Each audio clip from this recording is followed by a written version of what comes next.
పరిశుద్ధతలో మహనీయుడా, స్తుతి కీర్తనల పూజార్హుడా. పరిశుద్ధతలో మహనీయుడా, స్తుతి కీర్తనల పూజార్హుడా. స్తుతి కీర్తనల పూజార్హుడా.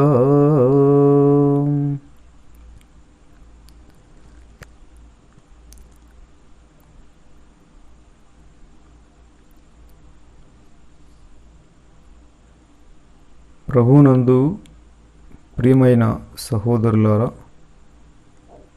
మీకందరికీ శుభములు. Very good morning.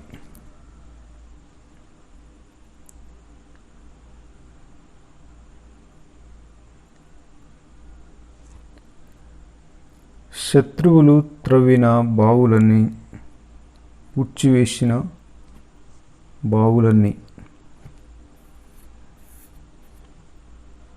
శత్రువులు పూడ్చివేసిన బావులన్నీ ఇస్సాకు తిరిగి త్రవ్వినాడు. ఇస్సాకుకి జలలు గల ఊటలు కనబడినాయి.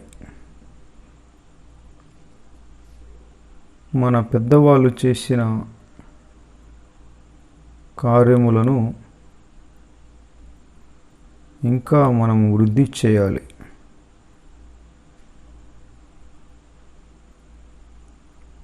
వారు చేసిన మంచి పనులు వారికి చెందిన పిల్లలముగా, వారికి చెందిన వారిమిగా అవి అణగారిపోకుండా వాటిని విస్తారముగా ప్రబలము చేయాలి. ఇస్సాకు చాలా సాత్వికుడు, మంచి పట్టుదల కలిగినవాడు. శత్రువు ఎడల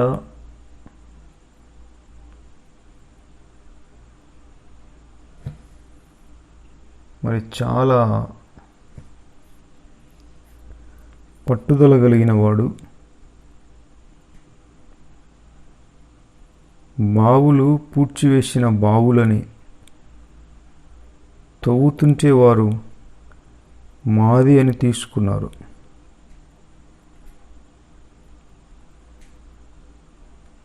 అతడు అక్కడ నుండి వెళ్ళి మరి ఒక బావి త్రవ్వించెను.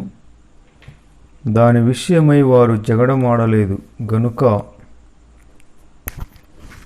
అతడు ఇప్పుడు ప్రభువు మనకు ఎడము కలగచేసి ఉన్నాడు గనుక ఈ దేశమందు అభివృద్ధి పొందేదము అనుకొని దానికి రహెబోతు అను పేరు పెట్టెను. అక్కడ నుండి ఇస్సాకు బెయేర్షెబాకు వెళ్ళినాడు. ఆ రాత్రియే ప్రభువు ఇస్సాకునకు ప్రత్యక్షమైనాడు. నీ తండ్రి అయిన అబ్రహాము దేవుడును, నేను నీకు తోడై ఉన్నాను గనుక భయపడవద్దు.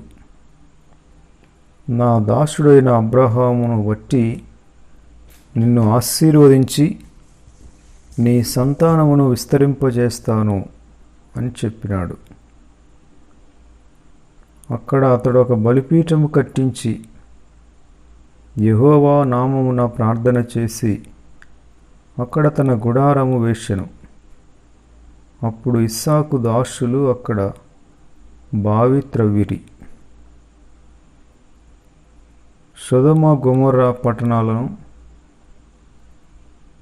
ఓడించి రాజులను సంహరించి తిరిగి వచ్చుచున్న అబ్రహామును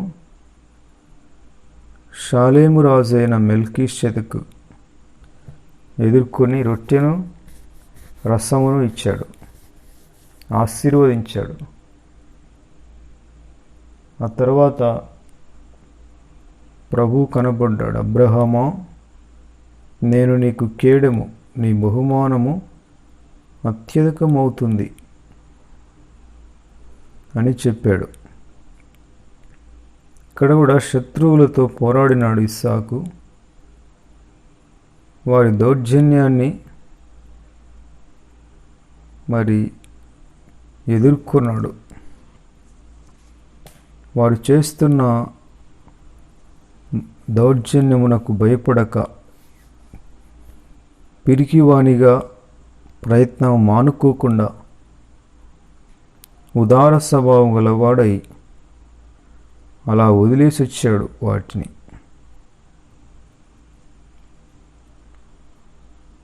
మరలా బావి త్రవ్వుతున్నాడు.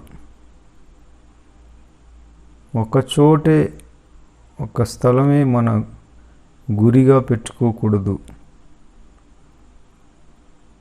సర్వ సృష్టికి వెళ్ళి సువార్తను ప్రకటించుడి, సమస్త జనులను శిష్యులుగా చేయమని ప్రభువు చెప్పాడు కదా. అందుకు ఒకచోట కాదు వద్దు అంటే మరొక ప్రాంతానికి వెళ్ళండి. వెళ్ళేటప్పుడు మీ పాద ధూళి అక్కడ వదలండి అని ప్రభు చెప్పాడు. ఒకే ప్రాంతము ఒకే స్థలమును నమ్ముకొనక ప్రపంచమంతా కూడా సేవా స్థలమే. యేసు ప్రభువును కలిగిన వారు నలుమూలల నలు దిశల కూడా తనకు అవకాశం ఉంది. ఒక చోట వద్దంటే ఒక చోట కాదు అంటే ప్రభు చిత్తానుసారముగా ఏ చోటకు వెళ్ళినా విజయమే వస్తుంది. వారితో జగడం పెట్టుకోలేదు. వారిని ఏమనక మౌనముగా ఇంకొక పూడ్చిపడిన బావిని త్రవ్వాడు. త్రవ్విన బావులన్నీ జలలు గల ఊటలే. మరలా అక్కడి నుండి వెళ్ళి బెయేర్షెబాకి వెళ్ళాడు. అక్కడ బావి తవ్వినారు. 26వ వచనంలో, ఆదికాండము 26వ అధ్యాయము 26వ వచనంలో, అంతటా అబీమెలెకును అతని స్నేహితుడైన అహూజతును అతని సేనాధిపతి అయిన ఫీకోలును గెరారు నుండి అతని ఎద్దుకు వచ్చినారు. అన్నారు, ఇస్సాకు అన్నాడు, మీరు నా మీద పగబట్టి మీ యుద్ధ నుండి నన్ను పంపివేసినారు కదా, మరెందుకు నా దగ్గరికి వచ్చారు మీరు? వారన్నారు, నిశ్చయముగా ప్రభువు నీకు తోడై ఉండటము మేము చూచినాం. మాకు నీకు మధ్య ఒక ప్రమాణం ఉండాలి.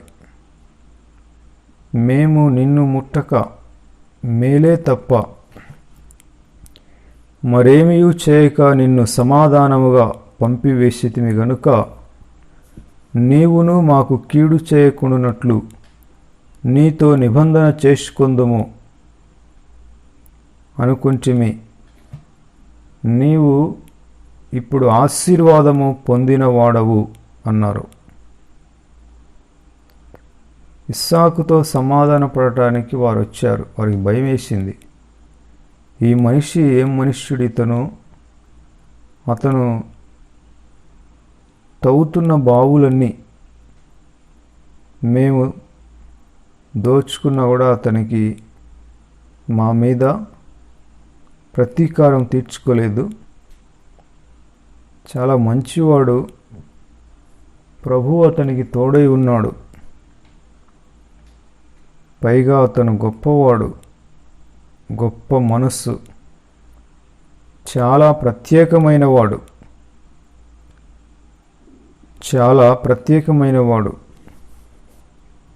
ఇతనితో మనం సమాధాన పడకపోతే మనకు మన జనాంగమునకు పెద్ద నష్టం వస్తుందేమో. అతనిలో అటువంటి సద్గుణాలున్నాయి. అందుకే మనకు కీడు రాకుండా మేలు జరిగినట్లుగా మనం అతనితో సమాధాన పడదామని వాళ్ళు వచ్చారు. ఎందుకయ్యా మీరు వచ్చారు? నా మీద పగబట్టారు కదా, మీరు వెళ్ళిపోండి అంటే, నువ్వు దీవెన పొందినవాడవయ్యా, ప్రభువు ఆశీర్వాదం పొందినవాడు, ప్రభువు నీకు తోడై ఉన్నాడు. నీ వలన మాకు కీడు కలగకూడదు, అందుకే మాకు ప్రమాణం చెయ్యి. సమాధానం కోరి వచ్చారు శత్రువులు సహితం. ఒకని ప్రవర్తన దేవునికి ఇష్టమైతే వాని శత్రువులు కూడా మిత్రులైపోతారు. ఒకని ప్రవర్తన ప్రభువునకు ఇష్టమైతే అతని మీద విరోధముగా ఉండేవారు కూడా అతనికి సహకారులైపోతారు. ఇస్సాకు ప్రవర్తన ఎటువంటిదో చూడండి. ఇక్కడ చాలా అద్భుతమైనది, మహోన్నతమైనది. దేవుని దీవెన పొందిన వాడిలాగా ఇస్సాకు ప్రవర్తిస్తున్నాడు. ఈ బావి కాకపోతే ఇంకొక బావి, ఆ బావి కాకపోతే ఇంకొక బావి. పెద్దవాళ్ళు చేసినది ఏదైనా శత్రువులు నాశనం చేస్తే దాన్ని నూతనపరచాలి. అలాగే ఆత్మీయముగా విశ్వాసం కలిగిన పిల్లలముగా మన పెద్దవాళ్ళు ఆత్మీయులు వారు కట్టిన సంఘాలు పాడై ఉంటే వాటిని నూతనముగా నిర్మాణం చేయాలి. ఆరాధన, సకల ప్రార్థనలు, నియామక కూటములు అన్నీ మూసివేయబడి ఉండగా శత్రువు పూడ్చిపెట్టిన అనుభవం అది. ప్రార్థనలు జరగకుండా, ఆరాధనలు జరగకుండా, ఉపవాస ప్రార్థనలు లేకుండా మందిరమునకు ఎప్పుడు తాళము వేయబడి ఉండటం అనేది శత్రువు పూడ్చివేయబడిన బావి లాంటిది. అక్కడ ప్రార్థనలు, ఆరాధనలు, జనసంచారము, స్తుతి, ఆరాధన, ఉపవాస ప్రార్థనలు, సువార్త కూటములు తిరిగి జరిగించడం, ఇస్సాకు మరలా బావులను త్రవ్వడం లాంటిది. నూతన వైభవం, మందిర సంబంధమైన నిర్మాణాలు కూడా నూతనపరచటం, ఇవన్నీ ఇస్సాకు తిరిగి త్రవ్విన బావుల అనుభవం లాంటివి.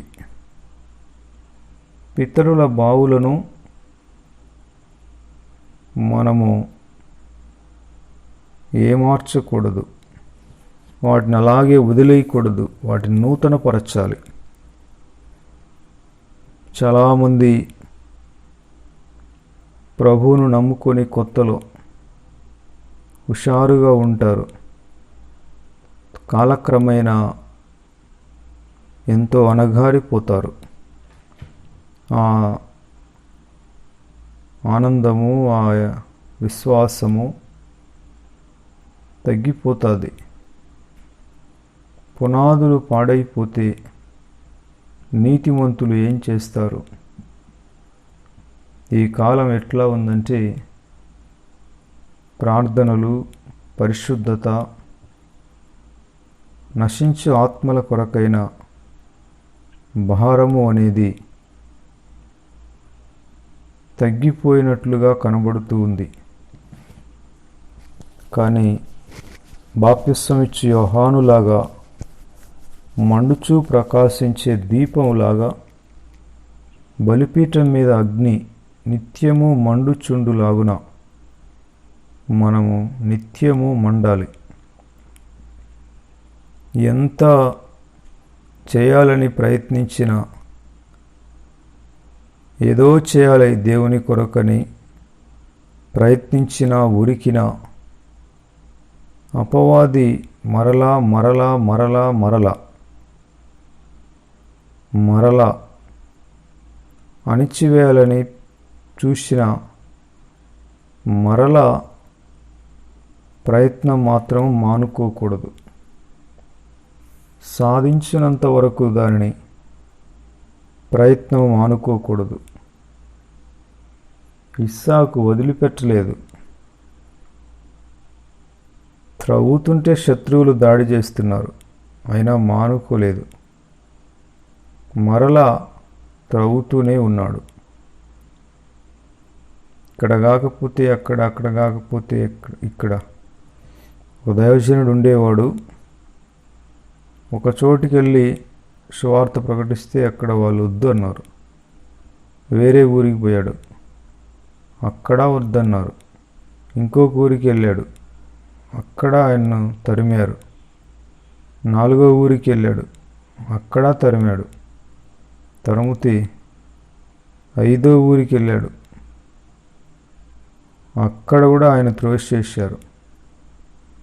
7వసారి ఇంకొక ప్రాంతానికి వెళ్ళాడు, అక్కడ వేల కొలది ప్రజలు రక్షణ పొందినారు. ప్రియమైన సహోదరులారా, అభ్యంతరములను, ఆటంకములను లక్ష్యము చేయకూడదు. మన ఎదుట ఉంచబడిన ఆనందము కొరకై అవమానమును నిర్లక్ష్యపరచాలి. అవమానమునకు ప్రతిగా రెట్టింపు ఘనత వస్తుంది. యేసు ప్రభు తన ఎదుట ఉంచబడిన ఆనందము కొరకై సిలువను సహించినాడు. అవమానమును నిర్లక్ష్యపెట్టి ఆయన విజయమును సాధించినాడు. మనము కూడా తిరస్కారమును, ఆటంకములను, అభ్యంతరములను, అవమానమును నిర్లక్ష్య పెట్టాలి. వాటిని పట్టించుకోకూడదు. సిలువను సహించాలి. మన ఎదుట ఆనందం ఉంచబడి ఉన్నది. ప్రయత్నం అనేది ఎన్నటికీ మానుకోకూడదు. శత్రువులే ఇస్సాకు దగ్గరికి వచ్చారు. నిశ్చయముగా నీకు ప్రభువు తోడై ఉన్నాడు, మేము కనుక్కున్నాం. అందుకే మీకు మాకు ఒక నిబంధన ఉండాలి. మేము నీకు కీడు చేయమిక, అలాగే నీవు కూడా మాకు కీడు చేయకూడదు. నీ వలన మాకు కీడు రాకూడదు. నిబంధన చెయ్యి, నువ్వు ప్రభు ఆశీర్వాదం పొందినవాడవు అన్నారు. 30వ వచనంలో, ఆదికాండము 26:30 వచనంలో, అతడు వారికి విందు చేయగా వారు అన్నపానములు పుచ్చుకొనిరి. తెల్లవారినప్పుడు వారు లేచి ఒకనితో ఒకడు ప్రమాణము చేసుకొనిరి. తరువాత ఇస్సాకు వారిని సాగనంపగా వారు అతని యొద్ద నుండి సమాధానముగా వెళ్ళిరి. చూడండి, ఇస్సాకుకి ఎటువంటి మనసు ఉన్నదో. శత్రువులు ఆశ్రయము కోరి, సమాధానం కోరి వస్తే వారిని దేవుని మనస్సుతో క్షమించినాడు. వారికి విందు భోజనం చేసినాడు, ప్రమాణాలు చేసినారు. వారు సమాధానముగా అక్కడి నుండి సాగిపోయినారు. ఆ దినముందే ఇస్సాకు దాసులు వచ్చి తాము త్రవ్విన బావిని గూర్చి అతనికి తెలియజేసి, మాకు నీళ్లు కనబడినాయి అని చెబితే దానికి షేబా అని పేరు పెట్టారు. షేబా అనగా ప్రమాణపు బావి, బెయేర్షెబా. కాబట్టి నేటి వరకు ఆ ఊరి పేరు బెయేర్షెబా. ఇస్సాకు యొక్క దాసులు బావు తవ్వినారు. యజమానుడు బావులు తవ్వే అలవాటు, ఇస్సాకు యొక్క దాసులు కూడా బావులు తవ్వడం అలవాటు చేసుకున్నారు. పడిపోయిన వాటిని, సాతాను పూడ్చివేసిన వాటిని, కుటుంబాలు కానీ, సంబంధాలు కానీ, జీవితాలు కానీ, నిర్మాణాలు కానీ నూతన పరచటం అనేది అద్భుతమైన అవకాశము, అది ధన్యత, అదొక భాగ్యముగా ఎంచాలి. జలలు గల ఊటలు పడ్డాయి ఇస్సాకుకి. చెడిపోయిన, పాడైపోయిన, కూలిపోబోతున్న, అనగారిపోయిన వ్యవస్థని, మనుష్యుల ప్రయోజనకరమైన వాటిని తిరిగి నూతనముగా నిర్మించాలి. నూతనముగా నిర్మించాలి. నిజముగా ఇస్సాకు ప్రవర్తన చాలా చాలా గొప్ప ప్రవర్తన. చిన్నప్పుడే తండ్రికి విధేయుడైనాడు. దహన బలి ఇస్తానంటే తండ్రికి లోబడినాడు. వాగ్దాన కుమారుడు. చాలా మంచి ప్రవర్తన కలిగిన వాడు. మనకెంతో ఆదర్శం, మాదిరి.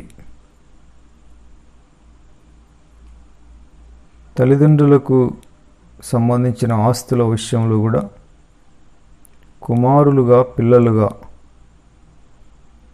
అన్నదమ్ముల మధ్య గొడవలు రాకుండా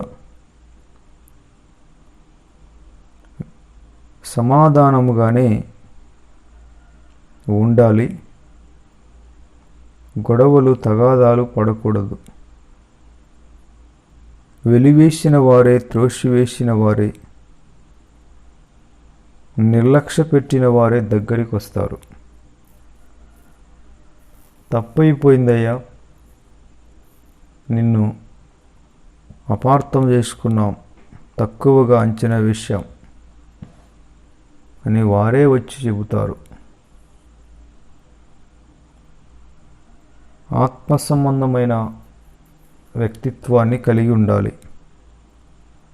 ఆత్మఫలము ప్రేమ, సంతోషము, సమాధానము, దీర్ఘశాంతము, దయాళుత్వము, మంచితనము, విశ్వాసము, సాత్వికము, ఆశా నిగ్రహం. ఇవి పరిశుద్ధాత్మని వలన మనలో కలిగే ఆత్మ సంబంధమైన వ్యక్తిత్వాలు, దైవ గుణాలు. ఇస్సాకులో అవి చాలా దండిగా కనబడతాయి. 34వ వచనంలో ఏశావు గురించి మాట్లాడాడు. ఏశావు 40 సంవత్సరాల వాడేప్పుడు హిత్తీయుడైన బెయేరీ కుమార్తెయగు యహూదీతును, హిత్తీయుడైన ఏలోను కుమార్తెయగు బాష్యమతును పెళ్లి చేసుకొనెను. వీరు ఇస్సాకునకును రిబ్కాకును మనోవేదన కలుగజేసిరి. ఎవరినైతే పెళ్లి చేసుకోకూడదని చెప్పారో వాళ్ళనే చేసుకుంటాడు ఏశావు. మూర్ఖుడు, తిరుగుబాటు చేస్తాడు, కావాలని చేస్తాడు. మనం నివసించే కనానీ కుమార్తెలలో ఎవరిని మీరు చేసుకోవద్దు అని చెప్పాడు కదా. అయితే ఏశావు 40 ఏండ్లప్పుడు ఇస్సాకు, రిబ్కాలు అతనికి పెళ్లి చేయలేదు, కానీ అతనే చేసుకున్నాడంట. ఏశావు 40 సంవత్సరాలైనప్పుడు హిత్తీయుడైన బెయేరీ కుమార్తెయగు యహూదీతును హిత్తీయుడైన ఏలోను కుమార్తెయగు బాషమతును పెళ్లి చేసుకొనెను. తల్లిదండ్రులు పెళ్లి చేయలేదు అతనికి, అతనే చేసుకున్నాడు. ఏది నచ్చితే అది చేస్తాడు అతను. వట్టి మూర్ఖుడు. తల్లిదండ్రులకు చెప్పకుండానే నా ఇష్టం, నాకు నచ్చింది నేను చేసుకున్నా. తల్లిదండ్రులు వాళ్ళని అడిగి వాళ్ళకు నచ్చినట్లు చేసుకోలేదు. కానీ వాళ్ళ ఆ వివాహాల ద్వారా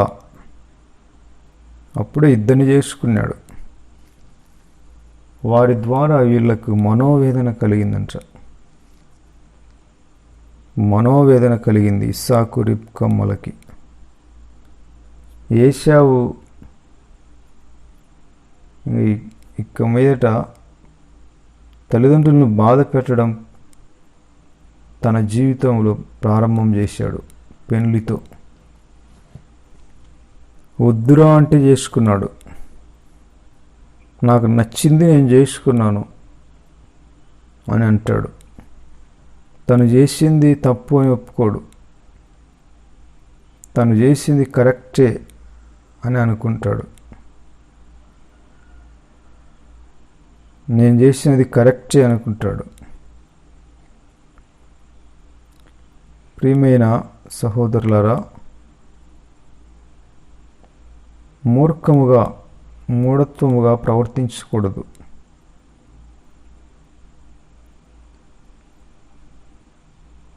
ఏశావు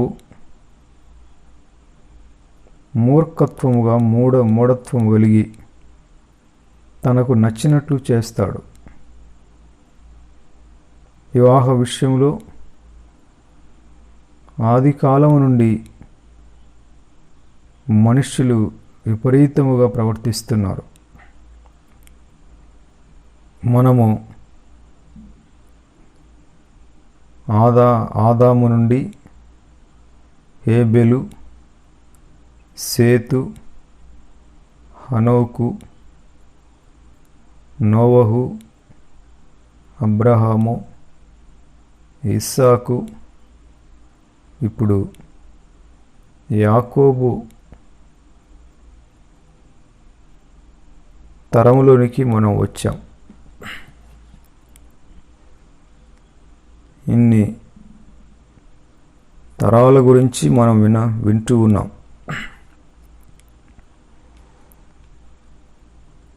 ఏశావు, యాకోబు ఒకే తల్లికి పుట్టినవారు. కవల పిల్లలు. కానీ ఏశావు పూర్తిగా దేవుని శాపానికి గురైనాడు. దేవునికి విరోధంగా జీవిస్తాడు. ఏది వద్దు అంటే అదే చేస్తాడు. చిన్నప్పటి నుండి వేటగాడు, అరణ్యంలో తిరిగేవాడికి విధేయత బుద్ధి ఎక్కడుంటుంది?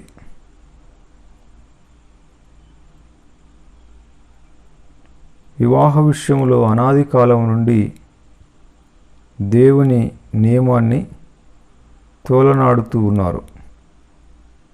వివాహ విషయంలో ప్రతి వారు జాగ్రత్తగా ఉండాలి.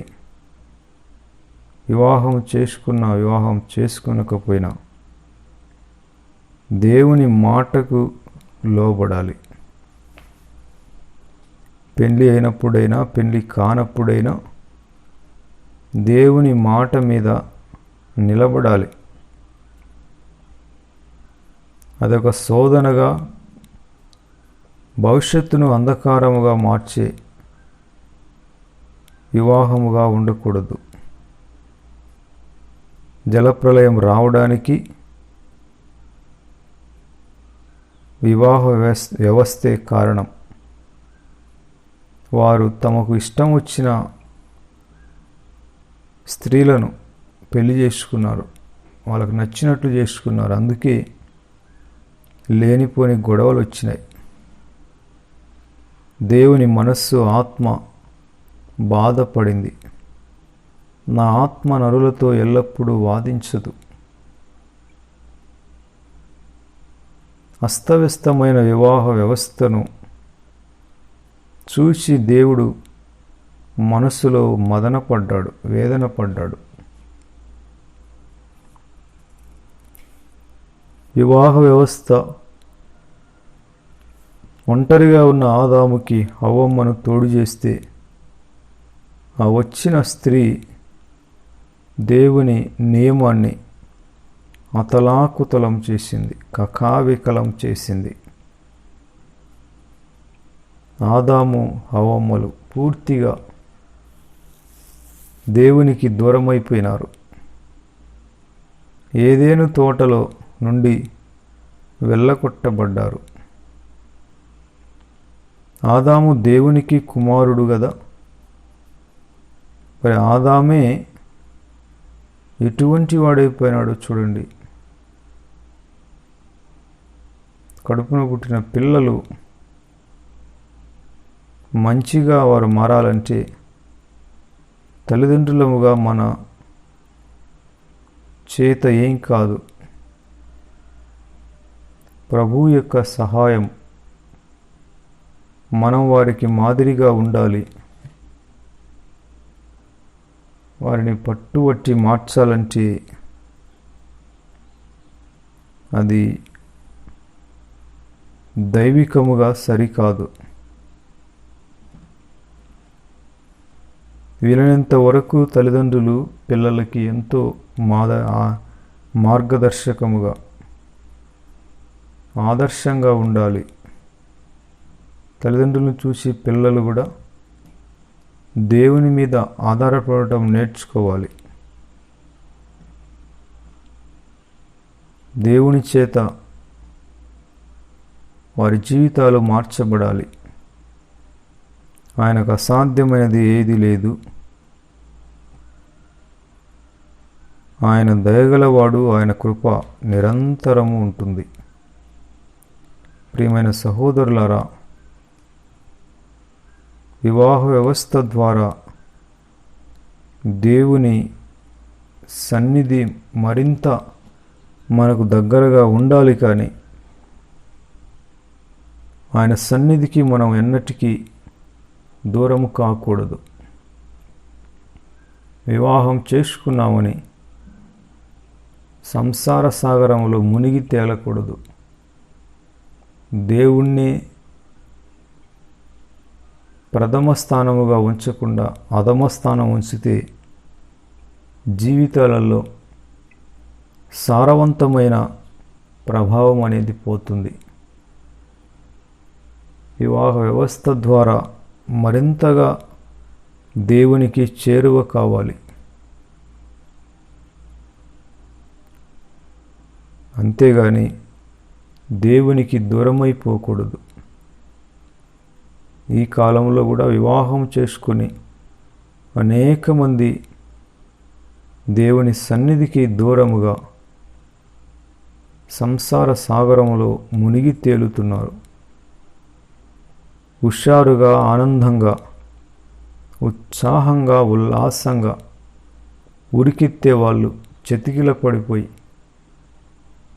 సంసారం అనే సాగరములో పీకల్లోతు మునిగి అల్లాడిపోతున్నారు. ఏదైనా కానీ ప్రభువునకు బాధ కలిగించేది మన జీవితంలో ఎందుకు? ఏశావు ఎవడు చేసుకోమన్నాడు? తల్లిదండ్రులు చెప్పిన మాట వినుకోకుండా ఇద్దరిని పెళ్లి చేసుకున్నాడు. తనే చేసుకున్నాడు అనాథలాగా. వాళ్ళు ఏశావు చేసిన పనులకి వివాహం నాకు రిబ్కమ్మ ఇస్సాకులు మనోవేదన పడ్డారు. ఇంకా అది మొదలుకొని ఏశావు ఇష్టానుసారంగా ప్రవర్తించడం నేర్చుకున్నాడు. మన ఇష్టం వచ్చినట్లు ఎప్పుడూ ఉండకూడదు. దేవుని ఇష్టానికి, దేవుని చిత్తానికి మనస్ఫూర్తిగా లోబడాలి. వారి జీవితాల్లో దేవుడు కార్యాలు చేస్తాడు. మన జీవితంలో మనకి ఏం జరిగినా దేవునికి మనకు మరింత సాన్నిహిత్యము కలగాలి కానీ ఆయనకు ఎడబాటుగా ఉండటానికి ఏ దానికి మనం అవకాశం ఇవ్వకూడదు. ప్రభు ఈ మాటలను దీవించునుగాక. ప్రేమగల పరమ తండ్రి, యేసు ప్రభు నామములో వందనాలు, స్తోత్రాలు నాయనా. మీకు మాకు ఏది కూడా ఎడబాసేది ఉండకూడదు నాయనా. దినములు గడిచే కొలది, వయస్సు పెరిగే కొలది మీకు మరింత అత్యంత సమీపముగా, సన్నిహిత్యముగా, విడదీయరాని అనుబంధముగా మీతో నడవాలి ప్రభువా. తండ్రి, మీకు వందనాలు. శిలువ రక్తము చేత దూరమైపోయిన మమ్ములను మీరు సమీపముగా చేర్చుకున్నారు. మీకు వందనాలయ్యా. అలాగే మా జీవిత కాలమంతా మీకు వేదన కలిగించేది, మీకు మాకు దూరం కలిగించేది ఏది మా సరిహద్దుల్లో ఉండకూడదు నాయన. మిమ్మల్ని సంతోషపెట్టాలి, మీ చిత్తాన్ని చేయాలి, మీ ఆత్మకి ఆనందమును కలిగించే పనులు మా ద్వారా జరుగులాగున సహాయము చేయమని యేసు క్రీస్తు పేరట అడుగుచున్నాము తండ్రి. ఆమేన్. ఆమేన్ అన్న ప్రతి ఒక్కరికి ప్రభు పేరట శుభములు. హల్లెలూయా. అందరికీ వందనాలుమా. దేవునికి స్తోత్రాలు.